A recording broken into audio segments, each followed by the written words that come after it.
அஜீரண கோளாறுகளுக்கும் வயிற்றெரிச்சலுக்கும் சரியான ஒரு தீர்வு.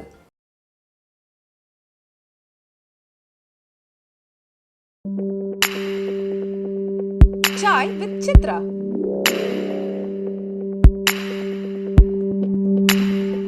இன்றைய சாய் வித் சித்ரா நிகழ்ச்சியிலே பங்கு பெறுகின்ற விருந்தினர் இயக்குனரும் நடிகருமான ரவி மரியா. இயக்குனராகவும் நடிகராகவும் வசனகர்த்தாவாகவும் சூப்பர் ஸ்டார் ரஜினிகாந்த், விஜய், அஜித் உட்பட தமிழ் சினிமாவின் முன்னணி கதாநாயகர்கள் அனைவரோடும் இணைந்து பணியாற்றுகின்ற வாய்ப்பினை பெற்ற ரவி மரியா இன்றைக்கு நாடறிந்த ஒரு நகைச்சுவை நடிகராக இருக்கிறார் என்றால் அதற்கு முக்கியமான காரணம் இயக்குனர் எழில். அசத்தலான வில்லன், கலகலப்பான காமெடியன் என்று தமிழ் சினிமாவில் இரட்டை குதிரையிலே இன்றைக்கு பயணம் செய்து கொண்டிருக்கின்ற ரவி மரியா தன்னுடைய திரைப்பயண அனுபவங்கள் பலவற்றை இந்த நேர்காணலிலே பகிர்ந்து கொண்டிருக்கிறார். சாய் வித் சித்ரா.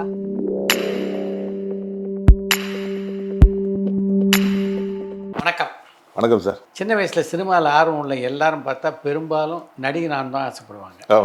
ஆனால் நீங்கள் சின்ன வயசில் சினிமா ரசிகராக இருந்தோம், நடிகனானும் தீவிரமாக அந்த காலத்தில் உங்களுக்கு ஆசை இல்லை? இல்லை. டைரக்ஷன் துறையை ஆசைப்பட்டீங்க? ஆமாம் சார். எதனால்? வரல சார். ஏன்னா சின்ன வயசில் எங்கள் அம்மா தான் வந்து தேட்டருக்கு கூப்பிட்டு போய் படங்கள் நிறைய காமிச்சவங்க. தேட்டரில் ஆம்பளை கவுண்டர் பொம்பளை கவுண்டர் இருக்கும்போது பொம்பளை கவுண்டர் வழியே போவேன். எங்கள் அம்மா கையை பிடிச்சிட்டு போவாங்க, எனக்கு டிக்கெட் இருக்காதுங்கிறதுனால. ஏம்மா அவன் வளர்ந்துட்டாமா, அவனுக்கு அந்த பக்கம் கூப்பிட்டு போங்கம்மா அப்படிம்பாங்க. இல்லை என் பையன் நான் பேசாமல் இருக்குன்னு சொல்லி டிக்கெட் எடுத்துகிட்டு போய் எம்ஜிஆர் அவர்கள் படம், சிவாஜி அவர்கள் படத்தெல்லாம் கூப்பிட்டு காமிச்சவங்க எங்கள் அம்மா. அப்படி ஒரு பரிணாம வளர்ச்சியில் அப்படியே நான் வந்து கலர் படங்கள் பார்க்குற ஏஜ் வரும்போது ஃபிலிம் பை பாலச்சந்தர், பாரதி ராஜாவின் அப்பெல்லாம் போடும்போது இந்த இடத்துல ரவி மரியாவின் அப்படின்னு போடணும், ஃபிலிம் பை ரவி மரியான்னு போடணும் அப்படிங்கிற போதை தலைக்கேறி இந்த நடிப்புற விஷயமே எனக்கு வந்து ஆர்வம் இல்லாமல் போச்சு. அதை பற்றி எண்ணமே வரல. ஆனால் கல்லூரியில் நான் வந்து நடிப்புக்கு வாங்காத பரிசே கிடையாது. அவ்வளோ பரிசு. மதுரை காமராஜ் யூனிவர்சிட்டியில் பிகாம் 3 இயர்ஸ், எம்எஸ்டபிள்யூ 2 இயர்ஸ், 5 வருஷம் படித்தேன். 5 வருஷத்தில் நான் வாங்கின பரிசு வந்து ஒரு அளவில்லாத பரிசு. இன்றைக்கி எங்கள் காலேஜுக்கு போனீங்கன்னா நான் வாங்கின ஷீல்டெல்லாம் இருக்கும், அவ்வளோ வாங்கினேன். ஆனால் எனக்கு நடிப்பில் ஆர்வமே வரல. ஆனால் காலமும் எங்களுடைய அம்மாவுடைய ஆசீர்வாதம் நடிகணும் தான். சின்ன வயசுல எங்க சிவாஜி சார் மாதிரி பேசி காட்டு, எங்க டி ராஜேந்திர மாதிரி பாடி காட்டு அப்படின்னு நீங்கள் சொல்லுவாங்க, நான் செஞ்சு காமிப்பேன். அவங்க ஆசீர்வாதம் சேர்ந்து தான் என்னன்னு தெரியல, நான் நடிகன் ஆகிட்டேன். சினிமாவில் சேர்றதுக்கு என்ன முயற்சி பண்ணீங்க? ஆனால் சார் எந்த முயற்சியுமே பண்ணல சார். ஆக்சுவலாக வந்து நான் பிகாம் முடிச்சுட்டு எம்எஸ்டபிள்யூ போனேன். வசந்தபாலன் வந்து பிஎஸ்சி முடிச்சுட்டு எம்எஸ்டபிள்யூ சேரணும்னு ஆசைப்பட்டார். பட் அவருக்கு எங்கள் காலேஜ் எம்ஏ லிட்ரேச்சர் தான் தரேன்னாங்க, எம்ஏ இங்கிலீஷ் லிட்ரேச்சர் தரேன்னாங்க. அவர் அதை படிக்க இன்ட்ரெஸ்ட் இல்லாமல் என்ன பண்ணாரோ நேராக வந்து மெட்ராஸ்க்கு வந்துட்டார் எனக்கு முன்னாடி. அப்போ நாங்கள் சின்ன வயசில் நான் அங்கே காலேஜ் ஆமாம் காலேஜ் மேட்டு நாங்கள் விழின்னு ஒரு அமைப்பை ஏற்படுத்தி வார ஒரு நந்தவனத்தில் உட்காந்து கதைகளை பரிமாறுறது, கவிதைகளை பரிமாறுறது அப்போவே பண்ணிகிட்டு இருப்போம். அதில் எம்ஜி முருகன் என்னுடைய நண்பர் யூஎஸில் இருக்கார், அவர் இப்படி ஒரு 4-5 பேர் அங்கே அந்த பெரிய வட்டம், இலக்கிய வட்டம், அது அப்படி தான் நண்பர்கள் ஆனோம். பட் அவர் காலேஜில் வந்து எம்ஏ இங்கிலீஷ் படிக்க ஆசை இல்லாதனால அவர் சினிமாவில் வந்து சங்க சார்ட்ட சேர்ந்து ஜீன்ஸு, ஜென்டில்மேன், காதலன், இந்தியன் 4 படம் ஒர்க் பண்ணி டைரக்டர் ஆனார். எம்எஸ்டபிள்யூ முடிச்சுட்டு சோஷியல் ஒர்க்கில் வந்து தமிழ்நாடு வாலண்டரி ஹெல்த் அசோசியேஷன் ஒரு கம்பெனியில் வந்து ஜோனல் ஆஃபீஸர் ஒர்க் பண்ணிவிட்டு, ஆல் இண்டியா ரேடியோவில் அனௌன்சராக ஒர்க் பண்ணிவிட்டு, இது 2 ரிசைன் பண்ணிவிட்டு வசந்தபாலன் வாங்க இப்போ சினிமா வாங்கன்னு சொன்னதுனால நான் அவருக்கு அடிச்சுட்டே இருப்பேன், என்னை கூட்டு போங்க. அவர் கூட்டு போய் ஏஆர் காந்திகிருஷ்ணா சார்ட்டு என்னை வந்து அசிஸ்டண்டாக சேர்த்து விட்டார். எனக்கு எந்த சிரமமும் இல்லை சினிமாவில் சேர்றதுக்கு. வசந்தபாலனுடைய நடிப்புக்கும் அவர் தான், இயக்கத்துக்கும் அவர் தான். எனக்கு என்ன படம் முதல்ல ஒர்க் பண்ணீங்க? என்ஜினியர்னு ஒரு படம் சார், ஏஆர் காந்திகிருஷ்ணா சார் படம், பெரிய ப்ராஜெக்ட். மாதுரி தீட்சித், அரவிந்த் சாமி சார், கவுண்டமணி சார், செந்தில் அண்ணா எல்லாம் நடித்தாங்க. கேமராமேன் ஜீவா, பெரிய செட்டப். 60% ஷூட்டிங் நடந்து அந்த படம் நின்றுச்சு. அந்த படம் வந்து காந்திகிருஷ்ணா சார் பேர் வந்து இந்தியா ஃபுல்லாக பேசப்பட்டிருக்கும். அவ்வளோ ஒரு அருமையான ஸ்கிரிப்ட். என்னென்னா என்னுடைய படிப்புக்கும் அந்த ஸ்கிரிப்டுக்கும் ரிலேட்டட் இருந்துச்சு. நான் வந்து MSW master of social work, அதில் வந்து மேத்தா பட்கர்னு ஒரு கேரக்டர், சமூக சேவை, உங்களுக்கு கேள்வி இந்தியாவில் உள்ள ஃபேமஸானவங்க, அவங்க கேரக்டர் தான் வந்து மாதுரி சேர்த்து பண்ணாங்க. அப்போ எனக்கு ரிலேட்டடான சீனுங்கிறதுனால பார்த்தீங்கன்னா வந்து எனக்கு அந்த ஸ்கிரிப்ட் வந்து ரொம்ப க்ளோஸ் டு மை ஹார்ட்டாக இருந்தது. அதனால் ரொம்ப சின்சியராக ஒர்க் பண்ணேன், சீரியஸாக ஒர்க் பண்ணேன். ஃபஸ்ட்டு பர்த்டே எனக்கு அந்த இன்விடேஷன்லேயே அசோசியேட் அப்படின்னு எனக்கு நம்ம போட்டிருந்தாரு காந்திகிருஷ்ணன் சார். அன்னைக்கு அந்த படம் எங்களுக்கு பாயில் நின்று போச்சு சார். ஆக்சுவலாக வந்து சார் இப்போ எப்படி இருக்கார் அரவிந்த் சாமி சார், அப்போயுமே அப்படி தான் இருப்பார். 24 hours புக்கு படிச்சுட்டே இருப்பார். ஷார்ட்டுக்கு மட்டும் நடிப்பார். நடிக்கிறப்ப என்ன சொல்கிறோமோ அதை கரெக்டாக உள்வாங்கி நடிச்சு போயிடுவார். ஒன் மோருக்கு வேலையே இருக்காது. மாதுரி தீட்சித் வந்து இந்த படத்தில் மொட்டையெல்லாம் அடிக்க வேண்டிய சூழ்நிலை வந்துச்சு ஒரு சைடு. அதுக்கு அவங்க வந்து ஆர்டிஃபிஷியல் ஆமாம் இல்லை அடிக்க வேண்டியது அதுக்கு ஒத்துக்கிட்டு அதை வந்து நம்ம செட் மொட்டை மாதிரி நம்ம வந்து ஆர்டிஃபிஷியலாக செட் பண்ணி அதை சீலாமல் எடுத்துகிட்டு இருந்தாங்க. அந்தளவுக்கு மார்க்சிஸ்ட் வந்து நம்ம நார்த் இந்தியாவிலேருந்து வர்றாங்க, பயங்கர பந்தா பண்ணுவோன்னு பார்த்தா ஏன்டெல்லாம் பேசி விளாண்டுட்டு இருப்பாங்க, காமெடி பண்ணிகிட்டு இருப்பாங்க. அந்தளவுக்கு அவங்க எளிமையானவங்க. சாங்கெல்லாம் கூட 2 சாங் எடுத்துட்டோம். அந்த படம் வந்திருந்தால் என்ன சொல்கிறது, ஒரு இந்தியாவில் வந்து ஒரு மிகச்சிறந்த படமாக இருந்திருக்கும். அப்புறம் கவுண்டமணி சார் அந்த டைம் கீப் அப் பண்ணுறது, அப்புறம் செந்தில் என்ன அவங்களுக்குள்ள ஒரு கெமிஸ்ட்ரிலாம் அந்த படத்தில் பார்த்தேன். என்ன சொல்கிறது, அந்த படம் வரணும்னு இப்போ கூட நான் ப்ரே பண்ணிக்கிறேன். சினிமாவுக்கு வெளியில் இருந்துட்டு முதல்ல சினிமாவுக்குள்ளே நீங்கள் பார்த்த படம் அதுதான். ஆமாம். எப்படி இருந்தது படப்பிடிப்பை பார்க்கும்போது? ஆச்சரியம். ஏன்னா சார் எனக்கு வந்து நானும் வசந்தபாலன் ஜென்டில்மேன் ஷூட்டிங் படம் ரிலீஸ் ஆனதுக்கப்புறம் நேராக வசந்தபாலன் ஊருக்கு வந்துடுவார். அடுத்த கதை காதலன் கதை, அது ஒரு அவுட்லைன் சொல்லி சங்கர் சார் அனுப்பிச்சிடுவார். எங்களும் சொல்லுவார், நாங்கள் அதை பற்றி பேசுவோம். அங்கேயே டிஸ்கஷன். அதுக்கப்புறம் ஒரு 10 நாள் முடிச்சு இங்கே வந்துடுவார். ஸோ சினிமா ஷூட்டிங் சம்மந்தமாக, சினிமா டிஸ்கஷன் சம்மந்தம் எல்லாமே நான் என்ன பண்ணேன்னா அங்கேயே வந்து வசந்தபாலன்ட்ட ட்ரெயின் ஆகிட்டேன். அதனால் இங்கே வந்து சீன் சொல்கிறது, டைலாக் இதெல்லாம் எனக்கு வந்து ரொம்ப சர்வசாதாரணமாக வரும். இது என்ன ஃபஸ்ட்டு படம் ஒர்க் பண்ணானா 10 படம் பண்ணி ஒர்க் பண்ணான லெவலில் நமக்கு இருக்கும். அது என்னோடய வளர்ச்சி. அதனால தான் நான் வந்து ரொம்ப ஷார்ட் டைமில் சினிமாவுக்கு வந்து 5 வருஷத்தில் நான் டைரக்டர் ஆகிட்டேன். ஆமாம். மெட்ராஸில் கால் எடுத்து வச்சு 4.5 வருஷத்தில் நான் சூப்பர் டூல் ஃபிலிம் சௌத்ரி சாருக்கு ஜீவாவை இன்ட்ரடியூஸ் பண்ண ஒரு டைரக்டர் ஆனேன். அதுக்கு காரணம் நாங்கள் ஊர்லேயே நிறைய பயிற்சி பெற்று தான் வந்தேன். இப்போ இன்ஜினியருக்கு அப்புறம் அடுத்து என்ன உங்களுடைய பயணமாக இருந்தது? அடுத்து என்ன சார், உங்களுக்கு தெரியுமில்ல சார், என்னுடைய குருநாதர் இப்பொழுது நடிப்பில் வந்து விஸ்வரூபம் எடுத்துக்கிட்டு இருக்க விஜய் சூர்யா சார். அந்த படம் ட்ராப் ஆகிடுச்சு. காஞ்சா சொன்னார், ரவி நீங்கள் குடும்பஸ்தன், நீங்கள் தயவுசெய்து போய் யார்ட்டையா சேருங்க, இந்த படம் டேக்கப் பாருங்க தெரியல எனக்கு அப்படின்னாரு. இல்லை சார் டேக்கப் ஆகிடும் சார், எனக்கு நம்பிக்கை இருக்குது சார். சொன்னால் கேளுங்க, நம்பிக்கை வேறு ப்ராக்டிக்கல் வேறு, நீங்கள் ஃபேமிலி மேன் போங்க அப்படின்னாரு. அப்புறம் ஒரு சின்ன கனத்த இதயத்தோட ஒரு டேரக்டர் விட்டு வந்துடக்கூடாது, சொன்னோம் போயிட்டான்னு நினச்சக்கூடாதுல்ல. அதனால் அதில் நிறைய தயக்கங்கள் இருந்துச்சு, நிறையா சுய பரிசோதனை இருந்துச்சு. எல்லாத்தையும் பண்ணி பார்த்துட்டு ஒரு ஸ்டேஜில் வந்து ஜெனுவனாக சொல்கிறேன் போங்க அப்படின்னாரு. சேர்ந்ததுக்கப்புறம் போயிட்டு எந்த படத்துக்கு கேமராமேன் ஜீவா சார், இன்ஜினியர் படத்துக்கு அவர் தான் வந்து அடுத்து விஜய் சூர்யா சார் பண்ணுற குஷி படத்துக்கு கேமராமேன் கேள்விப்பட்டேன். வாலிக்கும் அவர் தான் கேமரா. அப்போ அவரை போய் பார்த்தேன். எந்த நம்பிக்கையில் பார்த்தேன்னா, நான் அந்த இன்ஜினியரில் 60% ஒரு ஷூட்டிங் நடந்துச்சு இல்லையா, அதில் நான் வந்து அதாவது கலர் சென்சிபிளோட ஒர்க் பண்ணுவேன், அவருக்கு ரொம்ப பிடிக்கும் ஃபீல்டு ஒர்க். அந்த நம்பிக்கையில் போய் லைட்டாக போய் தயக்கத்தோட சார் படம் ட்ராப் ஆகிடுச்சு, அடுத்து ஏதாவது படம் ஜாயின் பண்ணுறோம் சார். யார்கிட்ட சார் அப்படின்னாரு. நீங்கள் அடுத்தது குஷின்னு ஒரு படம் பண்ணுறீங்க சார், விஜய் சூர்யா சார். ஆமாம்மா, அவர்கிட்ட சேர்த்து விடுங்க சார். அவர் 7 பேர் வச்சுருக்காரு. சரி நான் சொல்கிறேன் அப்படின்னு விட்டார். அவர் 3 days கழிச்சு வாங்கினார். போனேன், சொல்லியிருக்கேன் போய் பாருங்கன்னாரு. விஜய் சூர்யா போய் பார்த்தேன். என்ன அப்படின்னாரு. சார் இந்த மாதிரி ஜீவா சார் அப்படி காரில் ஏறி உட்காந்துட்டார். நான் பைக்கில் நின்றுட்டு இருக்கேன். அவர் இங்கே வெளில கிளம்புறாரு, நம்ம தடுத்துடக்கூடாதுல்ல, அதுக்காக ஓரமாக ஒதுங்கி நின்னேன். அவர் பார்த்துட்டாரு. ஜீவா சார் அப்படின்னாரு. அப்படின்னாரு. ஜீவா சார் சரி சரி உங்கள் பேர் என்ன அப்படின்னாரு. ரவி மரியா என்ன இதே ரவி மரியா ஏங்க ஒழுங்கா சொல்லுங்க உங்கள் பேர் என்ன அப்படின்னாரு. ரவி மரியா சார். ஏன்னா அப்போ தான் ஏன் அவர் திருப்பி கேட்குறாங்க போது அவர் மாதாவுடைய டிவோட்டி, மாதாவுக்கு இன்னொரு பேர் மரியா, அதுக்காக இப்படி ஒரு பேரான்னு சொல்லிட்டு திருப்பி கேட்டார். ஆமாம் சார், நான் ஒரு 1 week கழிச்சு வாங்க சார் அப்படின்னு போயிட்டார். அந்த 1 week வந்து நான் அப்படியே ஒரு நாளாக வந்து காதலன் பார்க்குறத வெயிட் பண்ணுற நாட்கள் மாதிரி கடந்து 1 week அப்புறம் போய் அதே ஆஃபீஸில் நின்று நைட்டு வந்தார். யார் சார் என்ன வேணும் அப்படின்னாரு. ஐயோ மறந்துட்டாரு. மறுபடியும்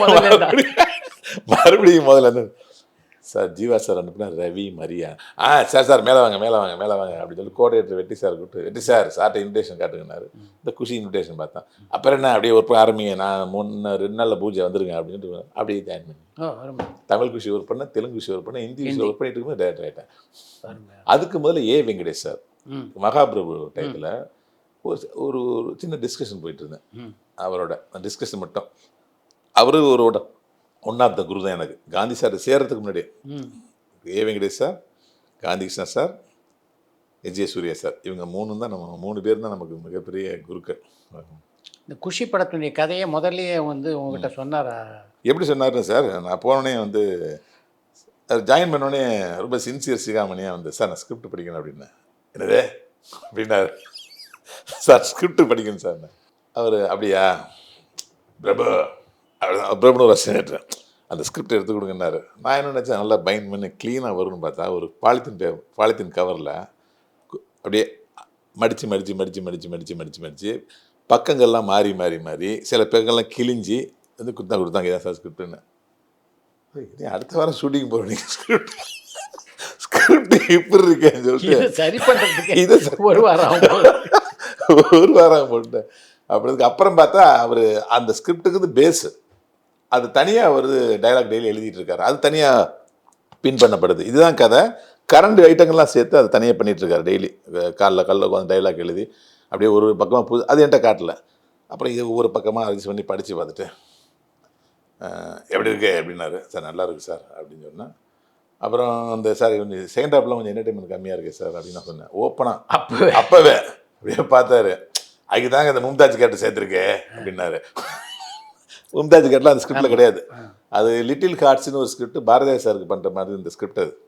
அதுக்கப்புறம் குஷின்னு மாதிரி ஒரு மாஸ் ஹீரோ விஜய் சாருக்கு பண்ணுறங்கும் போது என்டர்டைன்மெண்ட் ஈவெண்ட்டுக்காக மும்தாஜ் மேடத்தை சேர்த்து செகண்ட் ஹாஃபில் ஃபுல்லாக நல்லா உங்களுக்கு தெரியும் அது எவ்வளோ பெரிய ஹிட் ஆனிச்சு. தமிழ் தெலுங்கு ஹிந்தியில் எவ்வளோ பெரிய ஹிட் ஆச்சுன்னு தெரியும் உங்களுக்கு.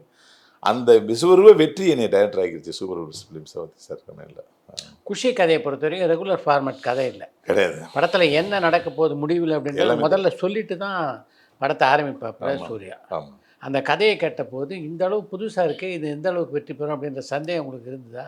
சார் என்னுடைய தாட் எப்படி இருக்குன்னா ஒரு விஷயத்தை பிரேக் பண்ணிகிட்டே இருக்கணும் அப்படின்னு நினைப்பேன் எப்பயுமே. ஸ்கிரிப்ட்லேயே நான் சின்ன வயசுலேயே நிறைய படங்கள் பார்த்ததுனால ஒரே ஃபார்மேட் படங்கள்லாம் வந்து போர் அடிக்குது அப்படின்னு சொல்லிட்டு வேறு ஃபார்மேட்டில் வந்து அந்த படம் வந்து ட்ரையாக இருந்தால் கூட எனக்கு பிடிச்சிடும். அப்படி வந்து வாலின்னு ஒரு படத்தை வந்து டபுள் ஹீரோ சப்ஜெக்ட் பண்ணுறாரு. ஹீரோ வில்லன் 2 பேரும் ஒரே ஹீரோ வச்சு பண்ணுறது எனக்கு தெரிஞ்சு இவ்வளோ தூரம் அவன் வந்து ஒரு வில்லனை இறங்கி அடிக்கிறதுலாம் அவ்வளோ ஈஸி கிடையாது. அதை கன்வின்ஸ் பண்ணி நீங்கள் தான் ஹீரோ நீங்கள் தான் பாட்டு வில்லன்னு சொல்லி அஜித் சார் ஓகே பண்ணி ஸ்கிரிப்ட் பண்ணவர் அப்படியே கட் பண்ண அதுக்கு ஆப்போசிட்டாக ஒரு படம் ஸ்வீட் ஹார்ட் படம் பண்ணுறாரு. லவ். இதில் என்ன பண்ணிட முடியும் இவர் சார்? அதுவும் கிட்டத்தட்ட அஜித் சார் எப்படி மாசோ அதேமாதிரி அதை விட உங்களுக்கு தெரியுமில்ல உங்களுக்கு அஜித் சார் எந்த அளவுக்கு மாசோ அந்த அளவுக்கு மாசம் வந்து விஜய் சார். அஜித் சாருக்கு வந்து நம்ப முடியாத ஒரு சப்ஜெக்ட் பண்ணி கிளிக் பண்ணிட்டார். இது ரெகுலர் பேட்டர்னில் இருக்கிற ஒரு லவ் ஸ்டோரி. நாங்கள் லவ் ஸ்டோரினார் குஷின்னு சொன்னார். ரைட்டில் குஷின்னு சொல்லிட்டார். உள்ளே படித்து பார்க்கும்போது எனக்கு ஒரு விஷயம் புதுசாக பட்டுச்சு. என்ன பண்ணுச்சுன்னா நான் ஆரம்பத்திலே கதையை சொல்லிடுறேன் பெரியா அப்படின்னாரு. ஆமாம் ஆரம்பத்திலே கதையை சொல்லிடுனார். ஏன் சொல்லிடுறேன்? இந்த கதை சாதாரண கதை தான். இதை முதலே சொல்லிட்டோம்னா நம்மள ரொம்ப வராது, என்ன எதிர்பார்ப்பு கம்மியாகும். ஆனால் என்னடா புதுசாக சொல்கிறானே, இவங்க 2 பேர் தான் சேர போகிறாங்க, அதில் டவுட்டு கிடையாது. ஆனால் எப்படி சேர போகிறான்னு பாருன்னா அவனுக்கு என்ன பண்ணுது முடிவு இதுதான். அப்படி நடுவில் குழப்புறாரு. எப்படி சேர போகிறாங்கன்னா அப்போ எப்படின்னா அதில் ஒரு குழப்பம் இருக்குன்னு அர்த்தம். அப்போ இந்த குழப்பம் என்ன குழப்பம் இருக்க போகுது? ஜாதி பிரச்சனையாக இருக்க போதா? 2 பேருக்குள்ளேயும் மத பிரச்சனையாக இருக்க போதா? பொருளாதார பிரச்சனையாக இருக்க போதா? சமூக அந்தஸ்து சம்மந்தமாக இருக்க போதா? அப்படின்னு அவனுக்கு 1000 கேள்வி வரும்னு ஆடியன்ஸ் படம் பார்க்குறவனுக்கு. இது எதுவுமே இல்லை தம்பி, இருப்பை பார்த்தா அந்த பொண்ணை பார்க்கலன்னு போய் சொன்னான், இதுதான் பிரச்சனை அப்படிங்கிற புது மேட்டர் இருக்குல்ல, அது ஒர்க் அவுட் ஆகி நம்புறேன். ஏன்னா ரெகுலராக இதெல்லாம் காதல் தோல்விக்கு எல்லாம் இதுதான் காரணமாக இருக்கும் உங்களுக்கு தெரியும். ஆனால் காதல் பிரிவுக்கும் இதான் காரணமாக இருக்கும். ஆனால் காதல் பிரிவுக்கு இப்படி ஒரு ரீசன் நீங்கள் கண்டுபிடிச்சிருங்களா? அதை அவர் உள்ளே வச்சுருந்தார். அந்த ஒரு இடம் தான், அந்த இன்டர்பிளாக் ஒரு இடம் தான் நான் படத்தை பெருசாக கிட்ட அவன் நம்புகிறேன். அது நடந்துச்சு. ஒரு கிரியேட்டராக எஸ்ஜே சூர்யா அந்த படத்தினுடைய படப்பிடிப்பும் போது எங்கெல்லாம் உங்களை ஆச்சரியப்படுத்தினார்? பெர்ஃபார்மன்ஸ் விடமாட்டார். என்னென்ன நினச்சி காட்டுவாரா? ஆமாம், நடிச்சு அப்படியே காட்டுவார். கண் எப்படி இருக்கணும், மூக்கு எப்படி விடைக்கணும், அந்த உதடு எப்படி கீழே போகணும், எல்லாம் செஞ்சு காட்டுவார். அது என்னென்னா விஜய் சார் அவ்வளோ படம் நடித்தா கூட விஜய் சூர்யா சார் நடிக்கும் போது என்ன கொஞ்சம் பண்ணி கட்டுங்கண்ணா. அப்படியா? ஆமாம் ஆமாம் ஓகேங்கண்ணா அப்படின்னு போயிடுவார். அதேமாதிரி ஜோதிகா மேடம் அந்த ஃபர்ஸ்ட் படம் அதுதான் அவங்களுக்கு. அவங்க வந்து அதுக்கு முன்னாடி பூவெல்லாம் கெட்டுப்பார் அந்த மாதிரி 1-2 படம் தான் நடித்து வர்றாங்க. எனக்கு என்ன பெரிய லக்குன்னா அந்த படத்தில் ஃபுல் ப்ராம்ப்டிங் நான் தான் ஜோதிகா மேடத்துக்கு. அதை நம்புவார். ஒரு வேலையை கொடுத்துட்டு ஒழுங்காக பார்த்துட்டோன்னா அப்படியே விட்டுருவார் விஜய் சூர்யா சார். ரயில்வே நீங்களே ஃபாலோ பண்ணிங்கம்பார். என்ன ஒன்று ப்ராம்ப்டிங் ஃபாலோ பண்ணிக்க நம்ம பெருமையாக நடிக்க முடியாது. அதில் ஒரு சின்ன மிஸ்டேக்னு டென்ஷன் ஆகிடுவார். அப்படி அந்த அச்சு இல்லாமல் அதே மாடலேஷனில் சொல்லணும். அதை அப்படியே ஜோதிகா மேடம் வந்து ரிப்பீட் பண்ணணும். இந்த இன்டர்வியூலாக் எடுக்கும் போதெல்லாம் எனக்கு பிபி ஆகி போச்சு சீரியஸாகவே. இந்த மவுண்ட் மேனர் ஹோட்டல் எடுக்கிறோம் இதில், அதில் ஃப்ளைட்டு வந்து மேலே வரும். ஏர்போர்ட் பக்கத்தில் அந்த சீன் நடந்துகிட்டு இருக்கு. அவங்க மொட்டை மேலே 2 பேர் பேசிகிட்டு இருப்பாங்க. ஃப்ளைட்டு வரும்போது இந்த ஃப்ளைட்டோட இரிட்டேஷன் 2 பேரும் கோவத்தை கிரியேட் பண்ணணும் பேசிகிட்டு இருக்கும்போது. அது சைக்காலஜிக்கலாக அவன் பிளான் பண்ணணும். அப்படி ஃப்ளைட்டு போகும்போது அப்படியே பேன் பண்ணி அவங்கள வரலான்னு பார்த்தா ஒரு டைம் கூட ஃப்ளைட்டு வரல, பேன் ஆக முடியல. ஃப்ளைட்டு வந்து வர்றதுக்குள்ளே போகிறதுக்குள்ளே ஃப்ளைட் போயிடும். என்னடா எதுக்காக அந்த லொக்கேஷன் வந்தோமே வர முடியலன்னு சொல்லிட்டு சரி அந்த ஃப்ளைட்டை சிஜியில் பண்ணிக்கலாம்னு சொல்லிட்டு அதை முடிச்சுட்டு இந்த ஷூட்டிங் டேத்தில் அதை வந்து இன்ட்ரோல் பிளாக்கை வந்து அவர் வந்து இந்த படத்தோட மிகப்பெரிய வெற்றியாக கருதுவார். அதனால் அந்த சீனில் ஒரு மைனூட்டு கூட மிஸ் ஆகிடக்கூடாதுன்னு சொல்லிட்டு டைலாக் மாடல் சேர்ந்து எல்லாமே இந்த ப்ராம்ப்டிங் பர்ஃபெக்டாக இருக்கணும். ஏதாவது ஜோதிகா மேடம் தப்பாக பேசிட்டாங்க அப்படின்னா டக்குன்னு என்ன ரைமுறியா ஏன் அப்படி சொதப்புறீங்க பாரு. இல்லை sir sorry sir okay sir நம்ம மேலே தப்பு இருக்காது தெரியும், இருந்தாலும் சார்னு சொல்லிட்டு அது ஒன்று இருக்கும். இது தெலுங்குலையும் நான் தான் பண்ணேன். ஹிந்தியில் வந்து எனக்கு ஹிந்தி தெரியாது. ஹிந்தி உங்களுக்கு தெரியாது, இந்த ஷார்ட்லாம் கரெக்டாக வருதான் செக் பண்ணுங்க அப்படிம்பாரு. எனக்கு 3 இடத்துலையும் டென்ஷன். இந்த இன்டர்வல் பிளாக் 3 லாங்குவேஜில் எடுக்கும் போது எனக்கு அந்த ஒவ்வொரு இன்டர்வல் பிளாக்கும் 4 நாள் ஷூட்டிங். இது கம்மி. தமிழ் கூட ஒரு 2-3 நாள் தான், தெலுங்கு 3 நாள் தான், ஹிந்தியில் வந்து 4-5 நாள் ஆச்சு. அவ்வளோ தூரம் மைனூர் பெர்ஃபார்மன்ஸ் வாங்குவார் சார். அப்படியே அது இன்றைக்கி அவர் இவ்வளோ தூரம் சூப்பர் நடிகர்லாம் சொல்கிறாங்கல்ல, இதெல்லாம் அவர் இதை விடலாம் பெருசாக நடிப்பார். அதெல்லாம் நான் பார்த்துருக்கேன் கண்ணால். அவர்கிட்ட வியந்தது அந்த பெர்ஃபார்மன்ஸ், சொல்லிக் கொடுக்குற பெர்ஃபார்மன்ஸ். 2வது 24 ஹவர்ஸ் சினிமாவை தவிர எதுவுமே பேச மாட்டார். இப்போ டீ குடித்தா டீலேருந்து ஒரு சீன் பிடிப்பார். சார் போயிட்டு வரேன் சார்னா போயிட்டு வரேன்னு சொல்ல மாலில் சேர்ந்து ஒரு சீன் பிடிப்பார். எல்லாமே அதாவது உடல் பொருள் ஆவி இன்பம் எல்லாமே சினிமாவாக இருக்கும். அது எனக்கு இன்ன வரைக்கும் ஆச்சரியம். அவர்கிட்ட ஒர்க் பண்ணுறதுல உங்களுக்கு ரொம்ப கஷ்டமாக இருந்தது இது? எனக்கு அவர்கிட்ட கஷ்டம் இல்லை சார். ஏன்னா இன்றைக்கும் ரவிமரியா விஜய் சூர்யா சாருடைய அசிஸ்டன்ட் அப்படின்னா படக்குன்னு ரவிமரியா தான் சொல்லுவார். அந்தளவுக்கு ஒரு சிறந்த சிஷியனாக அவருக்கு இருந்திருக்கேன். அது அவருக்கே தெரியும். பிரச்சனை நீங்கள் கேட்டால் கூட சொல்லுவார். ஆமாம். ஒரு இடத்துல கூட வந்து நான் வந்து என்னோடய சின்சியாரிட்டியை குறைச்சிக்கிட்டதே இல்லை. அதில் தான் தமிழ் குஷி முடிஞ்சுன்னா தெலுங்கு குஷியில் வந்து கோடைரக்டர் வந்து அங்கே 2 பேர் போட்டாங்க, இங்கே 2 பேர் போடும்போது எங்கே வேணாலும் போட்டுங்க, ரவிமரியா பேர் தான் ஃபஸ்ட்டு வரணும் அப்படிங்கிற அளவுக்கு ரொம்ப ஸ்ட்ராங்காக சொல்லி சண்டை போட்டார் எனக்காக. அப்புறம் வந்து 10 பேர் இருக்கும்போது கூட என்னை தான் வந்து என்ன பண்ணாரு, நீங்கள் தான் நியூசிலாந்து வரீங்க பாஸ்போர்ட் எடுன்னு சொல்லிட்டு என்னை தெலுங்கு படம் ஷூட்டிங் எனக்கு தான் வந்து ஃபாரின் கூட்டு போனார். அதாவது ஒர்க் பண்ண சார் அவரை மாதிரி மதிக்கிறாலும் நீங்கள் பார்க்கவே முடியாது.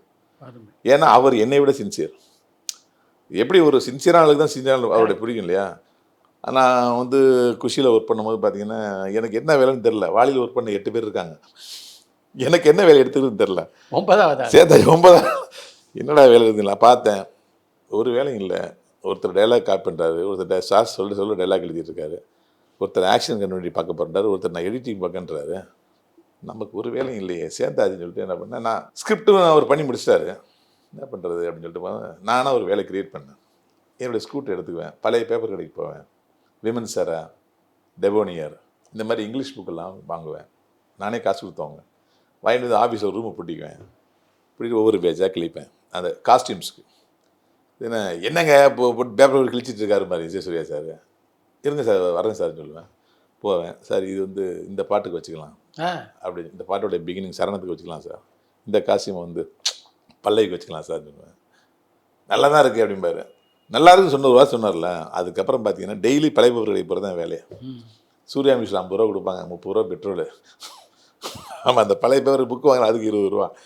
இப்படியே நீங்கள் குஷியில் பார்த்த எல்லா படத்தோட காஸ்டியூம் நம்ம என்னுடைய ஆர்வம் தான் அதெல்லாம். அதுக்கு அந்த ஆர்வத்துக்கு அவர் வந்து என்ன சொன்னார்னா பெரிய வரவேற்பு கொடுத்தாரு. நானும் ஜீவா சாரும் சேர்ந்து லேண்ட்மார்க்லாம் போய் இந்த பேக்ட்ராப்புக்கு இந்த காஸ்டியூம்லாம் சொல்லி அந்த மாதிரி நிறைய காஸ்டியூம் சேல் என்ன பண்ண அந்த வேலையை எடுத்துக்கிட்டேன். அது ரொம்ப பிடிச்சி போச்சு. அப்புறம் ஷூட்டிங் ஸ்பாட்டில் அட்மாஸ்பியர் க்ரியேட் பண்ணுறது, அது யார் எந்த கலரில் வந்து ஃபோர்க்ரவுண்டில் டார்க்காக விடுறது, லாங்கில் வந்து லைட் கலரில் விடுறது, அந்த மாதிரி கலர் சென்சிபிளோட போட் பண்ணுவேன். இதெல்லாம் ரொம்ப பிடிச்சி போச்சு. ஏன்னா எந்த வேலையும் ஒருத்தன் கொடுக்கல, அவனா ஒரு வேலையை எடுத்துக்கிட்டான் அப்படின்னு சொல்லிட்டு. அதுக்கப்புறம் பார்த்தீங்கன்னா தெலுங்கு குஷி போகும்போது என்னை வந்து ஃபஸ்ட்டு கோட்டேட்டு அனௌன்ஸே பண்ணிட்டார். அதை சின்சியரான ஒர்க் பண்ணால் சின்சியரான ஒரு பதில் கொடுப்பார் சார். அதேமாதிரி ஒர்க் பண்ணலைன்னா அதுக்கு பனிஷ்மெண்ட்டு வேறு மாதிரி இருக்கும். ஆமாம். இந்த படத்தில் பணியாற்றிய போது விஜயோட உங்களுடைய நட்பு எப்படிப்பட்டதாக இருந்தது? விஜய் சார் எனக்கு மட்டும் இல்லை சார், எல்லார்ட்டையும் ஒரே மாதிரி தான் சார் இருப்பார். டேரக்டர் ஒரு மாதிரி, நடிகர்கிட்ட ஒரு மாதிரி, அப்படிலாம் இருக்கவே மாட்டார். சைலண்டாக இருப்பார், அது அவருடைய குணாதிசயம். ஆனால் இந்த படத்தில் நீங்கள் பணியாற்ற காரணமாக இருந்த ஜீவா இன்றைக்கி நம்மோட இல்லை. ஒரு செல் ஆயிடுக்குள்ளே ஒரு ஃப்ரேம்குள்ளே க்ளோஸ்அப்பில் இப்படி ஒர்க் பண்ணணும், இப்போ ஒயிட் ஷாட்டில் எப்படி ஒர்க் பண்ணணும், லாங்கில் எப்படி ஒர்க் பண்ணணும் அப்படிங்கிறத நான் கற்றுக்கிட்டே ஜீவா சார். எதுக்கு ட்ராலி போடணும், எதுக்கு பிளாக் லிங்க்ஸ் போடணும், எதுக்கு ஜூம் போடணும். இதுக்கப்புறம் நீங்கள் எச்.ஏ. சூர்யாவோட பணியாற்றிய படங்களில் அவரே கதாநாயகன். ஆமாம் சார். அவர் நடிக்க போகிறேன்னு சொன்னபோது அசிஸ்டன்ட் டைரக்டர்ஸ்லாம் என்ன சொன்னீங்க? ஆக்சுவலாக சார் நான் வந்து எனக்கு வந்து இந்த ராஜ்கிரண் சார் ஹீரோவாகி பெரிய பாப்புலர் ஆகியிருக்காரு, உங்களுக்கு தெரியும். அதேமாதிரி ஊமைக்குள்ள யோகராஜன் ஒருத்தர் வந்து பாக்யராஜ் சார் மாதிரி வந்து பெரிய பாப்புலர். ஆமாம். பரபரப்பான சினிமா செய்திகள், நட்சத்திரங்களின் பேட்டிகள், சினிமா வரலாறு ஆகியவற்றை பார்க்கவும் படிக்கவும் உங்களுக்கான இணையதளம் tourantalkies.co.